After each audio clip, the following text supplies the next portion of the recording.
Muy buenas tardes, bienvenidos a Coincidir. Soy Manuel Rubio Espinosa del CIDIR Oaxaca, del Laboratorio de Divulgación de las Ciencias.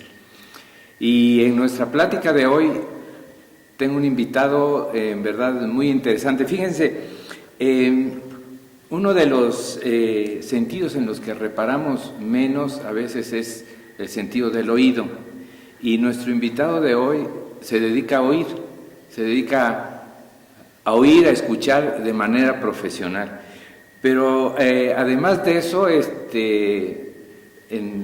el conocimiento personal que tengo de él vive en dos modos.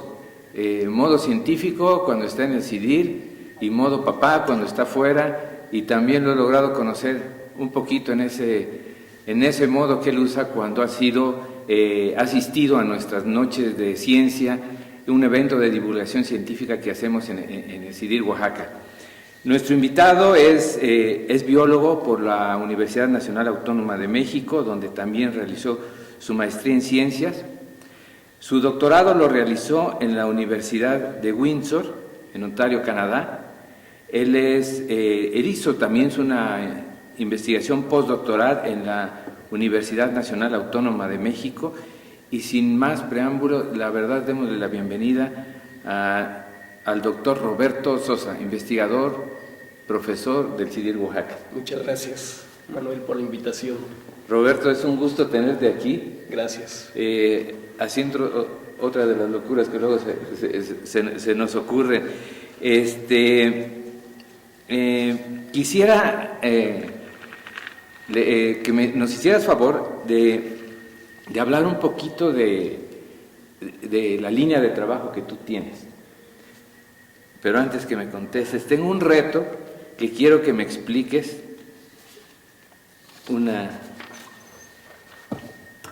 Vi en tu currículum y se me hizo muy interesante. En función de esto me explicas tu línea de investigación. A ver si puedo. Muy felices juntos. Variación geográfica en los duetos de la matraca nuquirrufa, Camprophycus rufinuca. Me acabas de hacer notar un error en mi CV. Ese título, de hecho, es una... los revisores nos dijeron que no era muy bueno. Para nuestro artículo le tuvimos que cambiar. Gracias por hacerme notar eso. Pero bueno, ese estudio es de un alumno de la maestría, de William Kuh, y es donde él estudia los dialectos en los duetos. Las aves, además de producir cantos, también producen duetos, o sea, donde dos individuos, generalmente el macho y la hembra, se juntan y producen duetos para diversas funciones, como protección del territorio, protección de su compañero, o para ubicarse donde están. Generalmente cuando estás en la selva no te ves y es como que producen una vocalización y se van acercando cada vez que producen los duetos, y entonces para localizarse donde están, o para sincronizar, por ejemplo, las nidadas, ¿no? Para saber cuándo la hembra está lista para reproducirse, entonces el macho, cuando más coordinación hay, es una señal de que la hembra está más lista para la... ¿Esa es tu línea de investigación? Bueno, esa es parte de la línea de investigación, y ahí es realmente una de las líneas más centrales, es cómo esas señales varían a lo largo de la geografía, en dialectos. Al igual que nosotros tenemos dialectos o variación en la forma de hablar, como en el norte hablan el acento norteño y en el sur con ciertas palabras o términos, en las aves lo mismo, ¿no? Y entonces nosotros lo que tratamos es de entender esa variación y qué es lo que significa en términos de diversidad y en términos de implicaciones para factores, para procesos evolutivos, ¿no? Cómo eso ayuda a que las especies se puedan reconocer las unas a las otras. Entonces, esa es una de las líneas de investigación, pero también hacemos otro tipo de cosas. Tratamos de entender la conducta vocal, cómo por qué vocalizan de cierta manera o cómo es que lo hacen en relación al ambiente, ¿no? Okay. A la calidad del ambiente, al ruido natural o al ruido generado por actividades humanas, al tamaño del territorio, al número de individuos. O sea, tratamos de entender por qué escuchamos esas diferencias en las diferentes aves, ¿no? Una paloma, cómo vocaliza, y vocaliza muy diferente a un colibrí o a un gorrión. Y entonces nosotros tratamos de entender qué es lo que produce esas diferencias, ¿no? Tú escuchas lo que dicen las aves, tratas de interpretar lo que esto significa en función de pareja, del ambiente, todo esto. ¿Podríamos resumirlo así? Sí, en términos de eso, o sea, no necesariamente las señales tienen un significado como nosotros hablamos, ¿no? No una oración. Sí, ok. Tiene un significado, pero sí en términos del ambiente que los rodea, vale. O de lo que ellos son, ¿no? La condición, qué tan buenos son, o si están bien alimentados, si tienen parásitos, todo ese tipo de cosas. Todo un tema, ¿eh? Todo un tema, sí. Roberto, quiero regresarme un poquito más a Roberto. Ahorita vamos a volver a todo ese trabajo. Oye, ¿de dónde eres? ¿Cómo fue tu infancia? Yo soy de Chiapas, de Pijijiapan, que es en la costa, y mi infancia fue muy diferente a lo que estoy haciendo ahora, porque donde yo me crié básicamente, Pijijiapan era en ese entonces hace... ¿cuántos años ya? 25, no, igual 30 y tantos años, pues era bastante más pequeño de lo que es ahora. Mi calle era empedrada, era de tierra. Salíamos a correr, era casi como más parecido a una pequeña comunidad. Entonces podía salir a correr con mis amigos y me iba toda la tarde y me regresaba, ¿no? Hasta mis papás ni se me preocupaban, porque sabían que todo esa era así, pues, muy diferente a lo que es una ciudad más grande, a lo que hacemos ahora, pero sí, fue mucha con la naturaleza, jugar con resorteras, jugar con animales, aprender a nadar en el patio de mi casa cuando se inundaba con las lluvias. Eso sí, recuerdo muy bien. Ahí pasaste toda tu infancia. Ahí pasé gran parte, juventud. Al menos la parte, creo que de mi infancia más importante. Okay. Mi papá tuvo diferentes trabajos, nos movimos estuvo viviendo en diferentes partes en Chiapas, pero digamos que la mayor parte de mi infancia y la más importante, la que realmente recuerdo, fue ahí, en Pijijiapan. ¿Tu juventud dónde la pasaste? Después yo en Pijijiapan estudié hasta lo que es la primaria, Okay. No, perdón, la secundaria, ya ni me acuerdo, la secundaria, y de ahí para la prepa, mis papás siempre buscaban que yo estuviera en una buena escuela, y lo más cercano para mi edad, porque era todavía un niño, adolescente niño, para la prepa era Tapachula. Entonces me mandaron a la escuela ya solo, me buscaron un lugar para quedarme con una familia, pero básicamente me fui solo, ¿no? Y entonces ahí es donde pasé mi juventud, y después me fui a México a estudiar la carrera, ¿no? A estudiar biología. A estudiar biología, sí. Oye, pero ¿cómo decides ser biólogo? ¿O qué lo determina? Realmente yo quería ¿sabes qué? Yo quería dedicarme a hacer documentales, me encantaban ver... es su primer documental. Finalmente estoy en uno, creo. Siempre me gustaba ver fotografía, me gustaba mucho la idea de hacer fotografía, como que conseguí una cámara y empecé a hacer fotografía, pero nunca la pude lograr, o nunca tuve los medios para desarrollar esas habilidades, nunca se acomodaron las cosas, y lo que sí era, lo que sí me interesaba en animales, o sea, yo sabía que quería trabajar con animales, okay. Quería hacer fotografía, video, documentales. Eso no se dio, la parte de videos y documentales, fotografía, pero se dio que pude tener la oportunidad de estudiar biología. Y entonces busqué ir a la UNAM. Y así es como llegué a la UNAM. ¿Acabaste siendo biólogo así? Acabé siendo biólogo así. Yo tengo una pregunta, pero ya prácticamente me la contestaste, pero quiero confirmarla. Si no hubieras sido biólogo, ¿qué te hubiera gustado ser? Híjoles, no sé. Otra cosa que me gusta mucho es la arquitectura. ¿En serio? Sí, me gusta mucho. Bueno, no sé nada, pero me gustaría. Eso es algo que me podría ver. Quizás medicina, no sé. No sé si aguantaría tanta sangre. Ok. Roberto, hablando de tu personalidad, ¿qué es lo que te apasiona? ¿Qué me apasiona? Bueno, muchas cosas. Bueno, en mi trabajo como investigador me encanta. Me gusta mucho poder salir al campo, poder observar aves.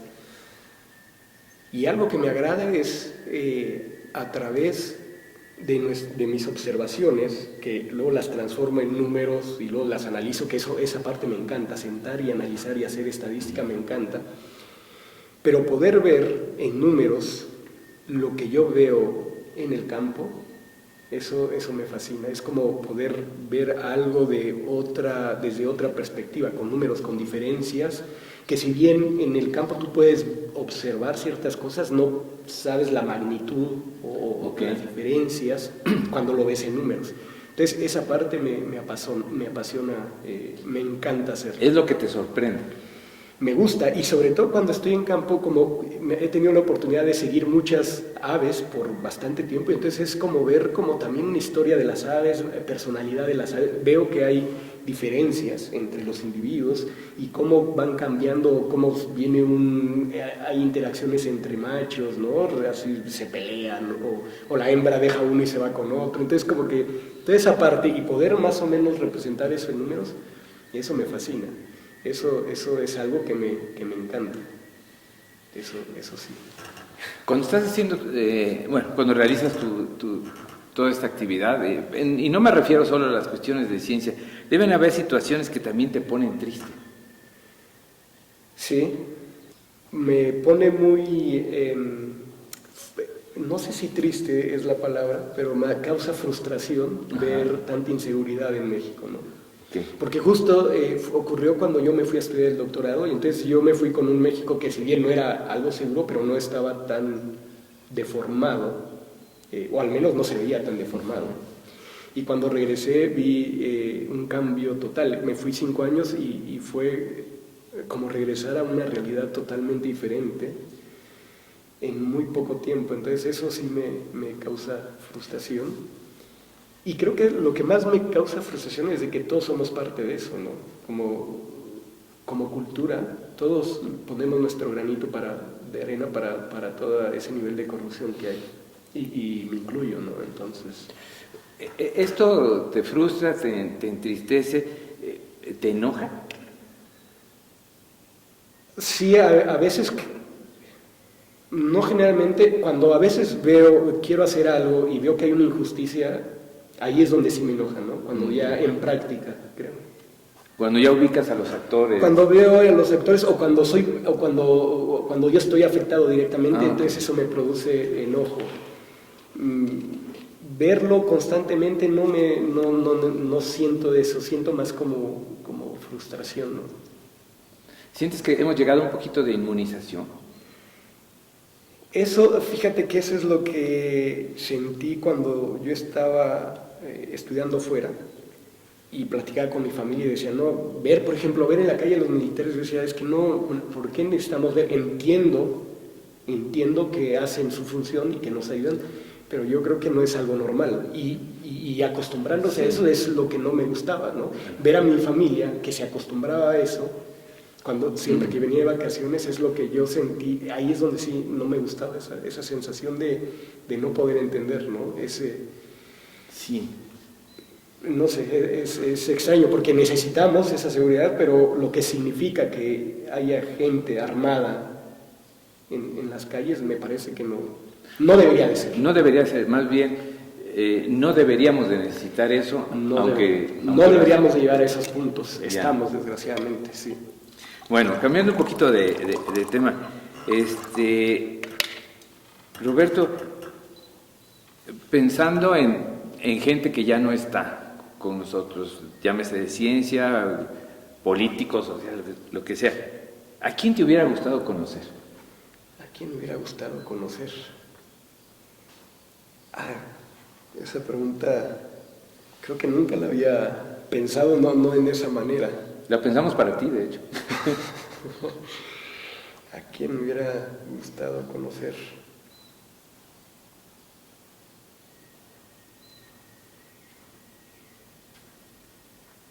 Creo que lo que se me viene a la mente es Lázaro Cárdenas. ¿En serio? Sí. Sí. Me hubiera gustado conocer a Lázaro Cárdenas, sí. ¿Alguna razón? En específico, no, yo creo que en general por lo que hizo para el país, lo que representó, ¿no? Para lo que representa para el IPN, para nosotros, ¿no? sí, también. Para el IPN es bastante, ¿no? Lázaro Cárdenas fue como... Sí, sí, claro.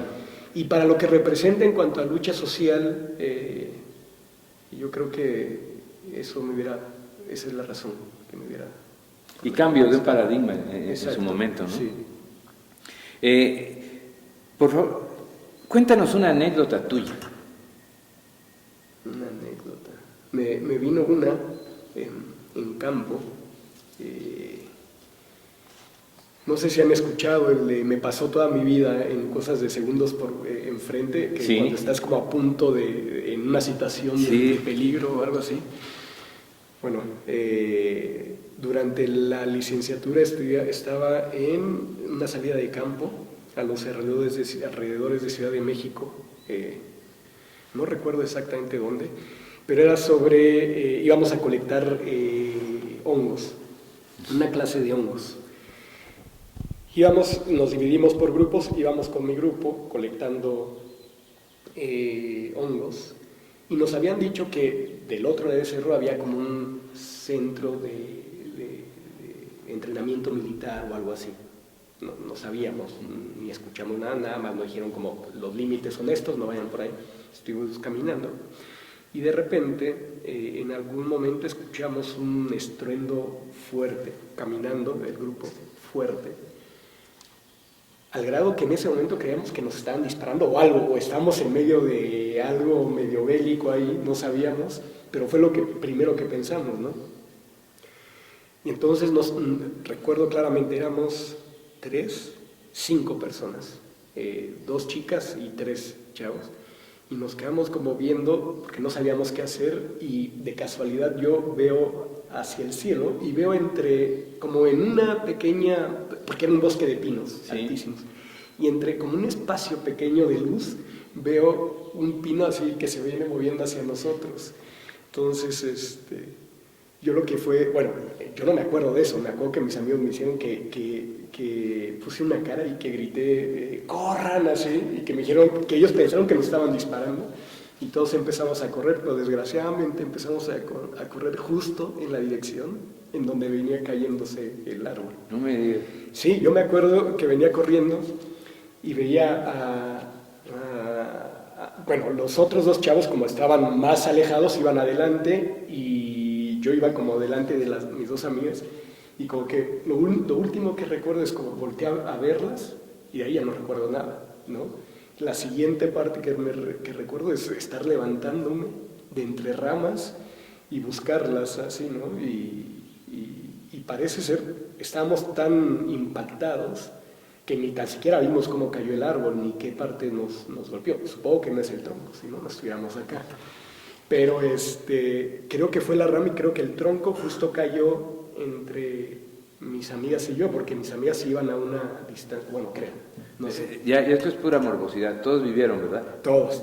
No, sí, tuvimos que ir enseguida a las clínicas de la UNAM, pero fue más, creo, el shock. El susto.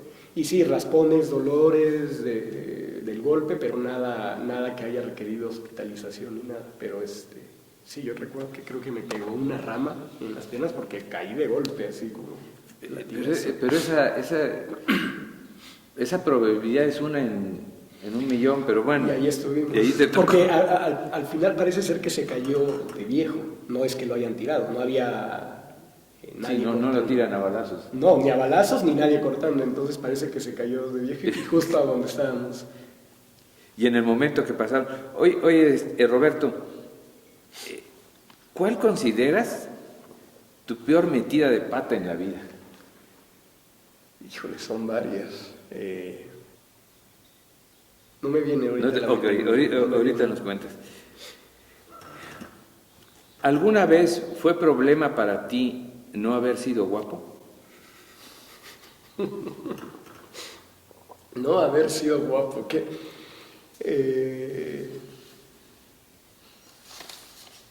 ¿Por qué esa pregunta, No, a ver, ¿qué significa no haber sido guapo? Ajá.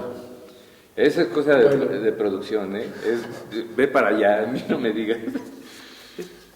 Bueno, para empezar, yo no me considero guapo, no, Ajá.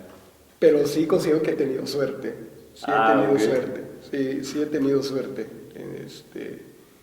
Entonces, no he tenido mala suerte, la verdad. Ok, aplica me- lo del rollo, mata carita, Puede ser. Carisma, quizás, ¿no? carisma. Sí, porque rollo tampoco, no soy chorero. No puedo. Bueno. No puedo. Quisiera que nos platicaras algo tuyo ya en relación propiamente con nuestro giro, ¿no? de coincidir. En coincidir hablamos con la gente que se decidió tomar como chamba la ciencia. Hay gente que es el banco y todo eso. Nosotros en general nuestra chamba es la academia, es la ciencia. Y a veces es un tanto, vamos a decir, interesante la respuesta, que puedan haber algunas cosas de eso. ¿Tú crees en la ciencia? Yo sí creo en la ciencia, sí. Ajá. Sí. ¿Por qué crees en la ciencia? Porque es un método que te permite dudar.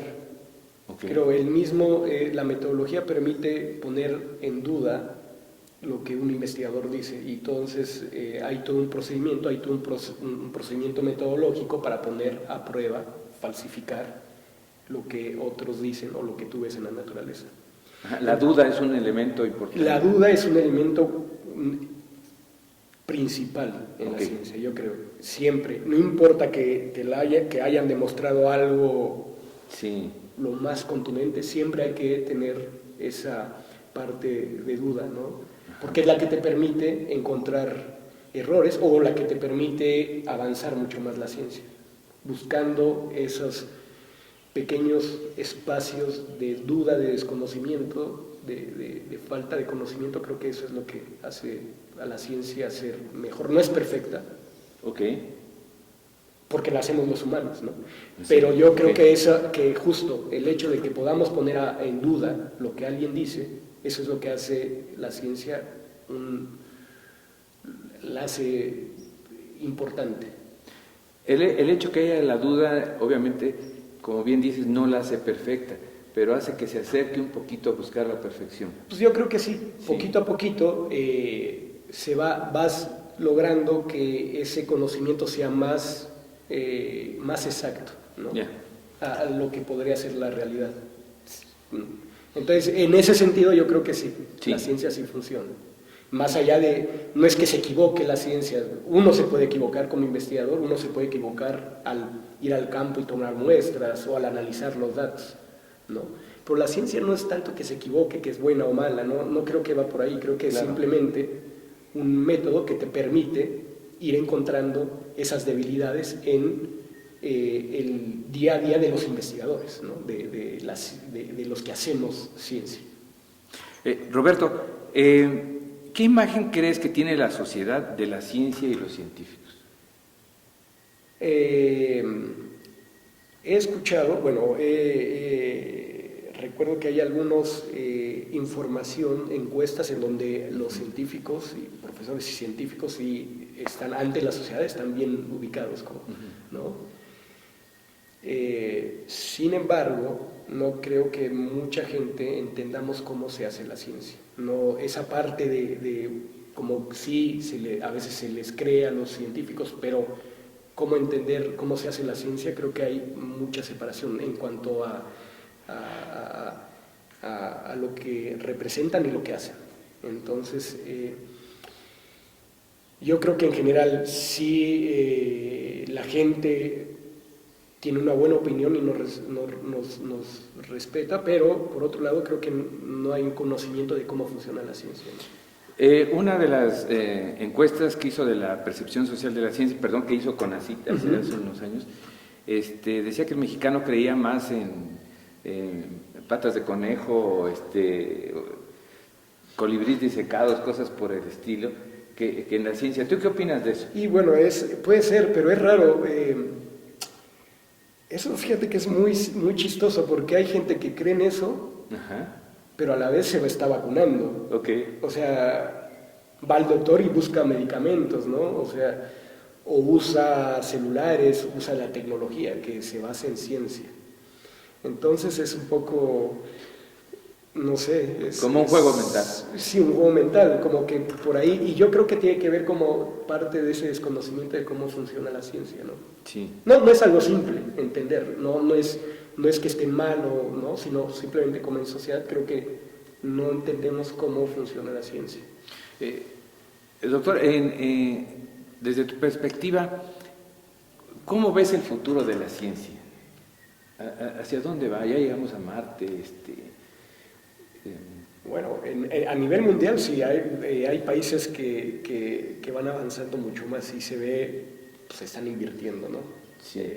Lo mismo lo has dicho, Marte, ¿no? ¿Quiénes van a ser los primeros los primeros países que van a poder colonizar otros planetas? Pues ahí es.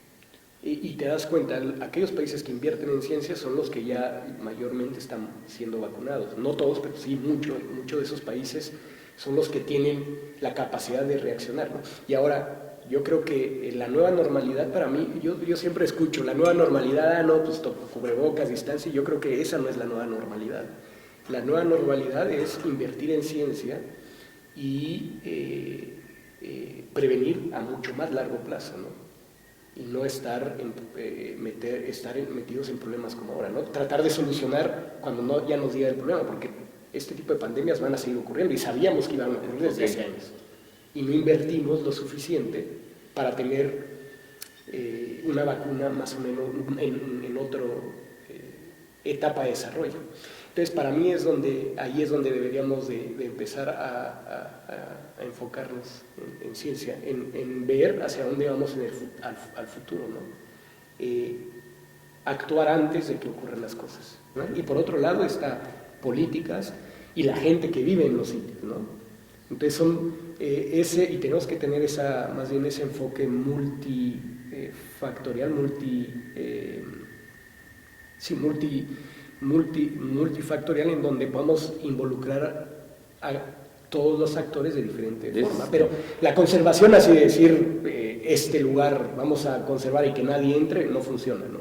Y creo que acá Oaxaca es un buen ejemplo, sí, donde hay muchas comunidades que tienen zonas de conservación, zonas donde trabajan, zonas para vivir, entonces, y zonas que protegen. Ellos son su tierra y creo que hay muchos ejemplos de éxito acá en Oaxaca, ¿no? Y sin ayuda de la ciencia tanto, de hecho. Sí, correcto, muy buena observación. ¿No? Ha surgido más como una iniciativa a nivel comunidad, social, sí. A nivel social, que es muy interesante, y ahí es donde nosotros podemos aportar. Pero creo que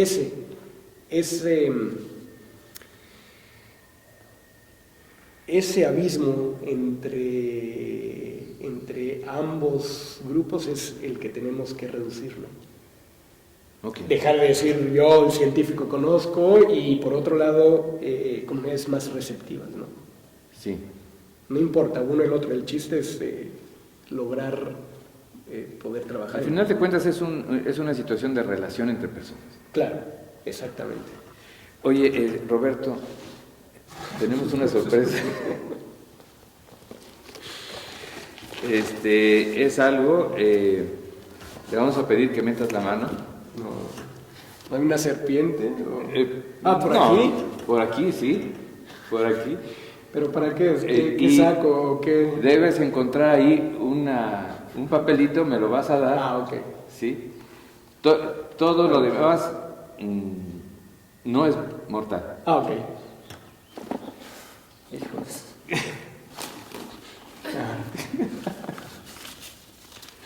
Me asustaste al principio. Es biólogo, ¿eh? Pensé que una rata o algo así. Está dormida. A ver, ¿cómo le explicarías a alguien de la calle que es útil lo que haces? Solo usando tus palabras. Eso es muy... Para alguien que es... que Mortal. tiene que ver mortal y que tiene que ver con lo primero que... Una de las preguntas, ¿no? Si nos han enseñado a cómo enseñar. Es muy complicado. Practico con mis hijos mucho, de hecho. Practico con ellos y trato de hacer cosas, hacerlas simples, ¿no? Como ejemplos muy básicos, algo que conozcan, que funciona, algo que yo sepa que ellos estén relacionados, ¿no? Y entonces trato de hacer comparaciones simples para que me puedan entender, ¿no? ¿Usas, por así decirlo, metáforas? Metáforas, sí. Uso mucho, por ejemplo, ahora algo que me costó mucho entender cómo explicarles a mis hijos sobre la pandemia, o sea, cómo funcionaba, por qué tenían que dejar, como un virus que no puedes ver. Ajá.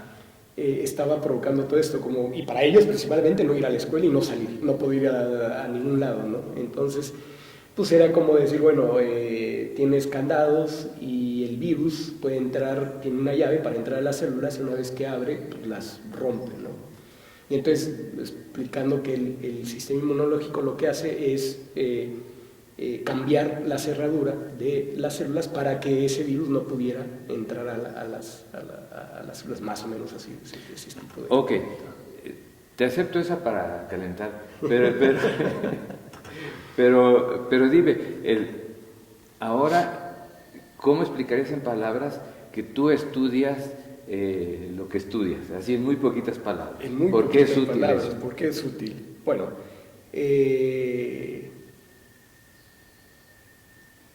todo tiene que ver con la diversidad.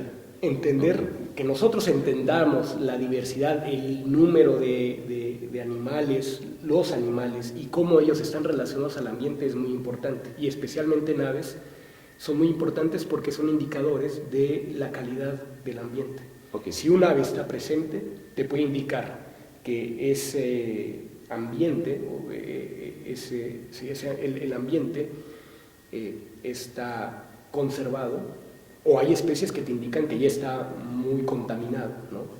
Y de diferentes grados. Entonces, y eso si lo extrapolamos a comunidades de aves, pues nos puede dar son buenos indicadores de qué tan sano es el ambiente en el que nosotros vivimos, ¿no? Bien. Entonces así es como... Así lo platicaría. Así lo platico. Que al final sí, aunque hago cantos y todo eso, pero todo eso tiene ese objetivo, ¿no? Ok, la sección de karaoke viene al final. Oye, vamos a pasar a una sección, Roberto, las palabras que se te vengan. Ok. No es... Sin mayor explicación, lo que primero se te venga a la cabeza. Respuestas rápidas. ¿Tu libro favorito? ¿Te vale más? No, The Peak of the Finch. Okay. Se llama, es que no, perdón por decirlo en inglés, pero creo que no está en español todavía. Ajá. O no lo han sacado en español, pero es como el pico del pinzón, se llama. Seguro habla de evolución. Sí, pero de una manera que lo puede entender cualquiera, por eso me gusta. Okay. A mí me ayuda a entenderlo, de hecho, porque no es en términos científicos. Va, rapidísimo, porque yo luego me clavo en esto. ¿Serie o película favorita? Película. Star Wars. ¿Tu deporte? Fútbol. ¿América o Cruz Azul? Ninguno, los dos son malos. ¿A cuál? Pumas. ¿Qué no has hecho? ¿Qué no he hecho? Tirarme de un paracaídas, en paracaídas. ¿Tu comida favorita? Tacos. ¿Tu hobby? Naturaleza. ¿Mascota? Perros. ¿Mientes? No siempre. Muy bien. ¿Alguna pregunta que crees que me haya faltado? Y no te la diría, creo. Sí la sé. Ya para cerrar, tus últimas palabras.